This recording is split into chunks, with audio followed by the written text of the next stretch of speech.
Senhor presidente, senador Paulo Paim, prezada senadora Ana Amélia, eu gostaria de estar ocupando a tribuna hoje, no reinício dos nossos trabalhos, para falar de uma agenda positiva, para falar das expectativas em relação à agenda legislativa de 2014, para desejar que o Brasil pudesse voltar a crescer de forma sustentável, distribuindo renda, falar das minhas expectativas de que neste ano eleitoral, onde teremos o debate em vários estados do país, as sucessões estaduais e uma sucessão federal, desejando que o nível do debate seja um nível elevado e que efetivamente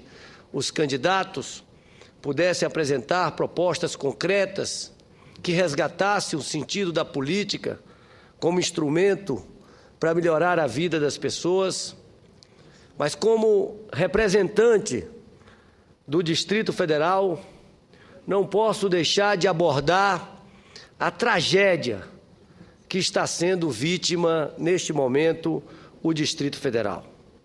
Uma tragédia anunciada por um governo omisso, um governo que não governa, um governo que não tem autoridade, um governo que tem levado Brasília a uma situação de medo, de pânico, de verdadeira tragédia social.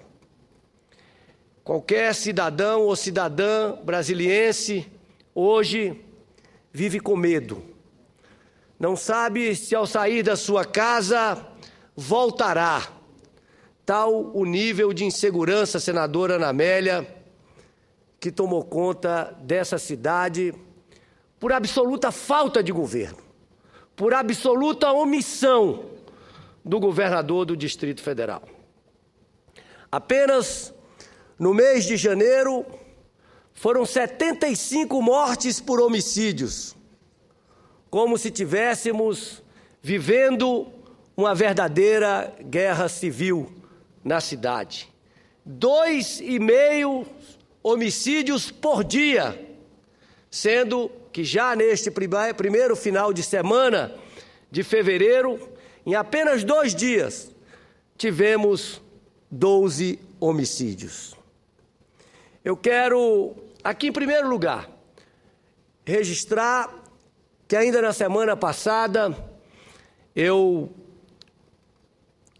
liguei para o coordenador da bancada do Distrito Federal, dizendo que era muito importante que ele convocasse a bancada do Distrito Federal, junto com os representantes da Secretaria de Segurança Pública, dos representantes das associações representativas dos policiais militares e bombeiros e policiais civis também. Sugeri também que convidasse o presidente da OAB e o reitor da Universidade de Brasília para que juntos buscássemos contribuir para achar uma solução, já que o governo do Distrito Federal, a quem caberia tomar as decisões para que a situação não chegasse aonde chegou, para que a gente possa diminuir o sofrimento de centenas de milhares de famílias do Distrito Federal e a insegurança que toma conta do Distrito Federal. Fui hoje ao presidente da OAB, doutor Ibanez, para propor que a OAB, como entidade que goza de grande reputação e do reconhecimento da população do Distrito Federal, que pudesse servir como mediadora para restabelecer o diálogo entre policiais militares e o governo do Distrito Federal, buscando uma solução que pudesse pôr definitivamente fim a essa sensação geral de insegurança. Quero registrar que o governador Agnello e o vice-governador Filipelli apresentaram, e eu sou testemunha disso porque eu estava naquele momento, nessa reunião, um conjunto de compromissos com os policiais militares e bombeiros do Distrito Federal, e nenhum desses compromissos foram cumpridos pelo governo do Distrito Federal. Me lembro que o PSB ainda fazia parte da base do governo, quando, salvo engano, em 2012, as corporações ensaiaram a Operação Tartaruga.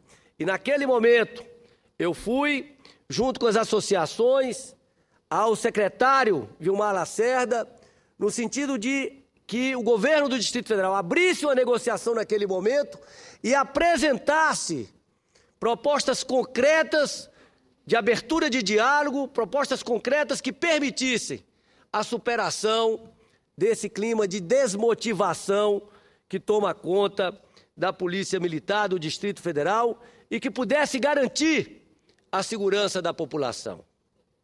Hoje pela manhã, senadora Ana Amélia, recebi um conjunto de lideranças da cidade de Águas Claras, que fizeram uma grande manifestação no último sábado e que são vítimas hoje da violência, como são vítimas as mães, os filhos, os pais, os habitantes de todas as cidades do Distrito Federal. A dor é comum.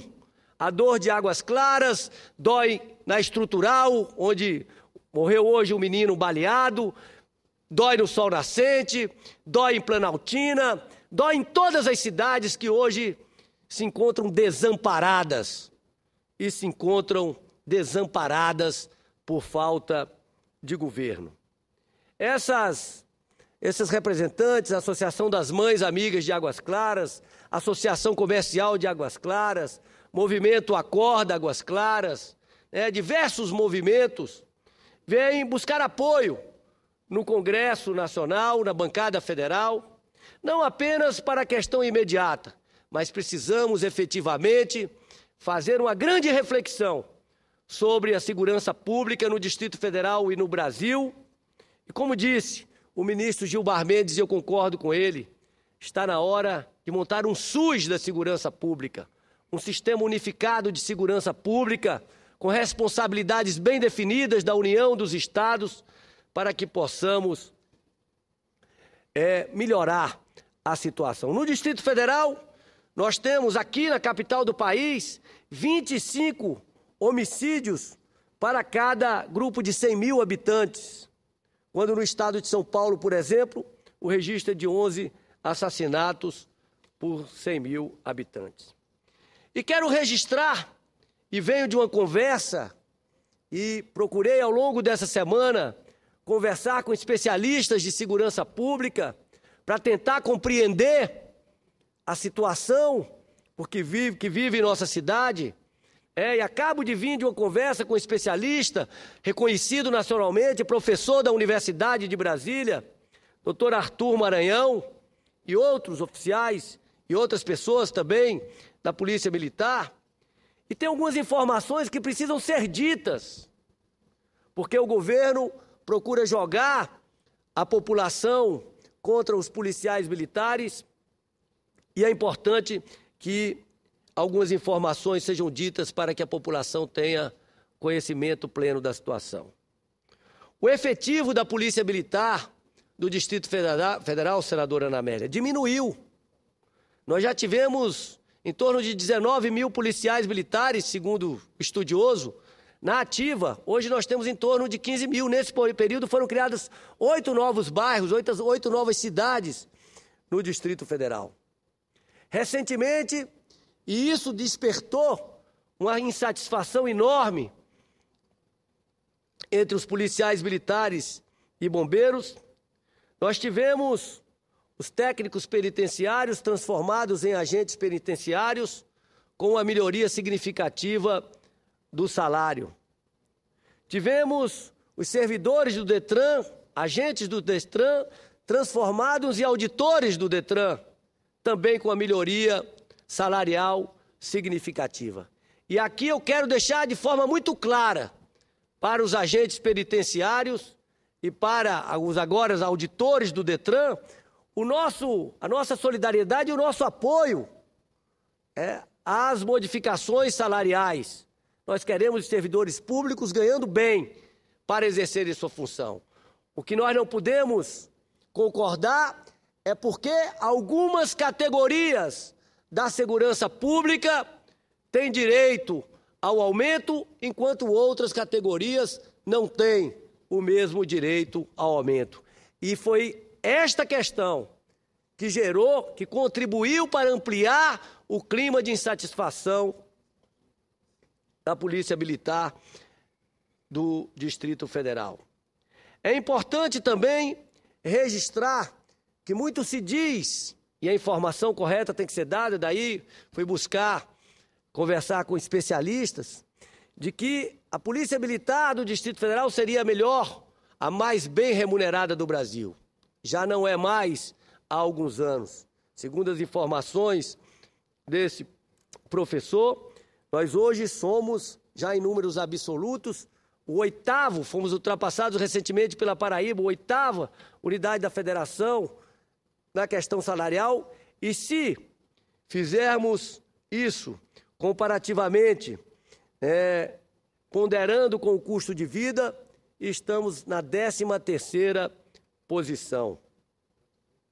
Também é importante registrar o que me parece uma reivindicação justa de policiais militares, que é a falta de assistência judiciária do Estado, quando muitas vezes, ao exercer o seu papel, podem cometer erros, podem cometer excessos e acabam ficando à mercê de si próprios, não têm o apoio do Estado, assistência judiciária do Estado. Eu quero registrar que, no que depender de nós queremos utilizar o nosso mandato para buscar uma solução porque quem mais perde, neste momento todos perdem, mas quem mais perde e quem sempre mais perde é a população do Distrito Federal, que nesse momento encontra-se desamparada, encontra-se amedrontada, proibida de sair de casa em função da falta de segurança. Falta de segurança numa unidade da federação que já gastou quase 2 bilhões de reais. Quase 2 bilhões de reais para a construção de um estádio. E eu pergunto o que este governo investiu na implantação de escolas de tempo integral, na qualificação das polícias, no investimento em inteligência, em tecnologia, em informação que permitisse efetivamente melhorar a qualidade da segurança pública no Distrito Federal. Quase 2 bilhões de reais. E agora, ao apagar das luzes, e talvez precisasse fazer no apagar das luzes, porque fazia de forma envergonhada, ou tentava fazer de forma escondida, entre o Natal e o Ano Novo, quando o governo cancelou um crédito orçamentário de 140 milhões de reais do orçamento para a infraestrutura do setor noroeste, um compromisso assumido com a população de Brasília para reformar um estádio que ainda sequer tem 1 ano que foi inaugurado e que os jornais estamparam envergonhando a nossa cidade, que em plena área coberta do estádio as pessoas assistiam um jogo portando guarda-chuvas, porque ali tinham goteiras no estádio de quase 2 bilhões de reais. É assim que está sendo administrado o dinheiro público dessa cidade. É um verdadeiro escárnio o que o governo do Distrito Federal faz com a população dessa cidade. Mas as manifestações de junho, senadora Ana Amélia, demonstraram claramente a mobilização da comunidade, com a mobilização dos moradores de Águas Claras e várias outras cidades do Distrito Federal. Dizem que a cidade não aceita mais esse nível de irresponsabilidade. É fundamental que os responsáveis pela ação ou pela omissão, como tem sido o governo do Distrito Federal, sejam responsabilizados efetivamente pelo que vem acontecendo no Distrito Federal. Quero cumprimentar o senador Cristóvão Buarque, que recebeu entidades representativas e foi ao governador do Distrito Federal solicitando a reabertura de negociação. Eu busquei um outro caminho, até pela minha condição de pré-candidato, para não parecer que poderia haver qualquer tipo de utilização política dessa tragédia que se abate sobre o Distrito Federal. Entendi que deveria buscar na OAB e na UNB, duas entidades respeitadas desta cidade, para servir como mediadoras nesta crise da segurança pública. Como, aliás, fizemos de forma bem-sucedida quando houve a greve dos professores, que já se alongava por mais de 2 meses, e a OAB e a UNB cumpriram um papel muito importante de mediadora no restabelecimento do diálogo. O que queremos aqui é que o governador governe. Não queremos nada mais do que isso. Que tenhamos um governador que governe, porque a sensação hoje da população do Distrito Federal é que estamos abandonados, estamos sem governo, estamos à deriva, como se os bandidos hoje governassem a cidade. Este é o sentimento da população do Distrito Federal, de que hoje quem governa a cidade são os bandidos, porque aqueles que foram eleitos para exercer a missão constitucional de governar o Distrito Federal estão absolutamente omissos da sua responsabilidade. É com este brado de indignação que abro a minha participação nessa sessão legislativa, senadora Ana Amélia. Mas, sobretudo, com o desejo de servir, de colocar o meu mandato, como tenho procurado fazer nos últimos dias, conversando com especialistas da segurança pública, buscando o presidente da OAB, buscando o reitor da Universidade de Brasília, conclamando a bancada do Distrito Federal a tomar para si parte dessa responsabilidade e, sobretudo, a cobrar do governo do Distrito Federal que cumpra a sua missão para o qual foi eleito, governar Brasília. Muito obrigado, senadora Ana Amélia. Foi, senador.